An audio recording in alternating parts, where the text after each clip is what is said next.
Ya, ternyata Islam datang ke Nusantara ini itu bukan di abad ke-14. Awas, hati-hati, bukan di abad ke-14. Awas, ini ada penyesatan yang disampaikan oleh Snokhoroi, seorang orientalis, ya, yang kemudian diminta oleh orang-orang Belanda untuk belajar langsung ke Mekah, lalu menerapkan nilai-nilai keislaman yang dia pelajari. Bukan nilainya sebetulnya, bukan nilainya, tapi gambaran-gambaran keislaman dia bawa ke Aceh untuk menyesatkan masyarakat Aceh. Di antara pendapatnya mengatakan bahwa Islam itu masuk ke Nusantara di abad ke-14. Profesor Ahmad Mansur Suryanegara dalam bukunya Api Sejarah kemudian menepis dugaan itu, termasuk Buya Hamka yang menginisiasi Masjid Al-Azhar ini. Ya, beliau punya teori dan lebih condong kepada teori ini, bahwa Islam masuk ke Nusantara bukan di abad ke-14 tapi di abad yang ke-7, di awal-awal bahkan masa keislaman. Kalian apa buktinya? Ternyata di awal-awal abad ke-7 ini telah ditemukan makam seseorang, ya, yang berada di wilayah Baras 414 km dari kota Medan ke arah Tapanuli sana. Namanya Syekh Mukauddin. Syekh Mukauddin ini ditemukan di situ, ya, bertuliskan nisannya berbahasa Arab dan dia Muslim. Pernah dengar kalimat ini? Ya, maaf. Setelah itu datang Islam, kemudian meruntuhkan kerajaan Majapahit, maju Islam. Itu penyesatan yang luar biasa. Majapahit baru berdiri tahun 1295. Teman-teman sekalian, penting diketahui 19 tahun sebelum itu sudah tersebar kerajaan Samudra Pasai. 19 tahun setelah itu, sebelum itu 19 tahun, kurangi 19 berapa? 1276 sudah ada kerajaan Samudra Pasai dan sudah menyebar. Jadi nggak benar kalau dikatakan Majapahit duluan baru kemudian kerajaan Islam datang. Tidak, Islam sudah duluan. Abad ke-14 sudah punya kerajaan. Snokhoroi mengatakan Islam masuk ke Nusantara abad ke-14. Bagaimana mungkin orang masuk ke Nusantara langsung bikin kerajaan?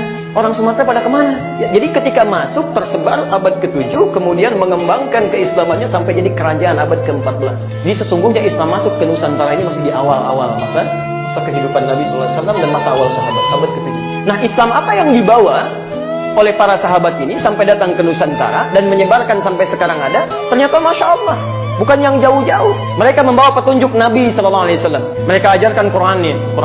Mereka ajarkan petunjuk penjelasan hadisnya. Ketika Islam mulai menyebar, bukan cuma di Sumatera, bahkan ya ada mulai di Jawa, sampai bahkan ke ujung Papua, sampai ada di wilayah disebut dengan Maluku. Maluku itu dari kata muluk asalnya. Muluk dari bahasa Arab. Ya, Malik jamaknya muluk, raja-raja.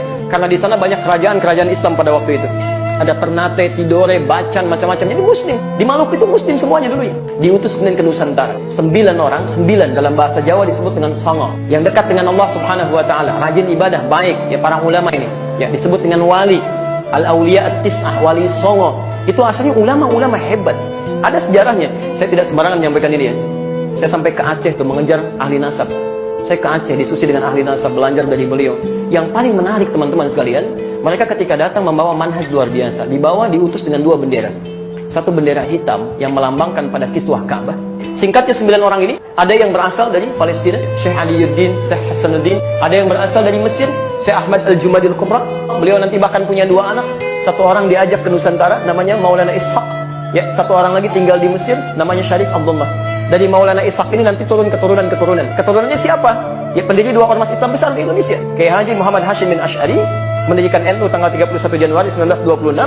Kiai Haji Ahmad Dahlan mendirikan Muhammadiyah tanggal 18 November 1912. Itu keturunan Maulana Ishaq. Jadi teman-teman sekalian, yang paling menarik di sini ketika menyebar keislaman selevel Prabu Siliwangi nanti. Prabu Siliwangi itu punya kekuasaan besar. Kerajaan Hindu dari mulai Banten sampai dengan ke pertengahan Jawa itu, ya, Jawa Tengah. Itu Masya Allah. Jadi begitu beliau inspeksi ke daerahnya, kemudian masuk ke daerah Subang, ya, Karawang, ya, dari daerah Karawang pada saat itu, kemudian menemukan seorang perempuan yang Masya Allah sedang baca Quran, indahnya luar biasa. Muridnya Syekh Hasanuddin, karena baru pulang dari Ummul Qura, maka disebut Syekh Qura. Sampai sekarang di Karawang ada pesantren Al-Qura. Tayyib, begitu mendengar keindahan kalimatnya, datang melihat, nih perempuan luar biasa, auranya bagus, namanya Nyai Subang Larang. Ya, tiba-tiba dinikahi beliau ini, ya, dengan syarat masuk Islam Prabu Siliwangi tahun 1423 melahirkan anak. Ya, anaknya dikenal dengan Walang Sungsang. Ya, yang kedua nanti 1426 lahir anak kedua Rara Santang, dan yang ketiga 1427 lahir anak ketiga namanya Raja Sengara. Semuanya masuk Islam. Nah, yang pertama Walang Sungsang dengan yang kedua Rara Santang kemudian pergi menunaikan haji di Mekah, kemudian setelah berhaji ganti nama.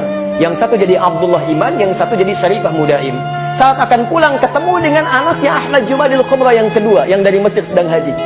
Tayyib, namanya Syarif Abdullah.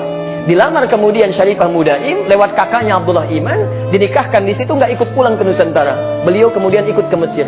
Tinggal selama 20 tahun, melahirkan anak bernama Syarif Hidayatullah. Ini yang kemudian pulang tengok kakaknya yang punya kekuasaan di wilayah Gunung Jati sampai diberikan gelar Sunan Gunung Jati pada saat itu.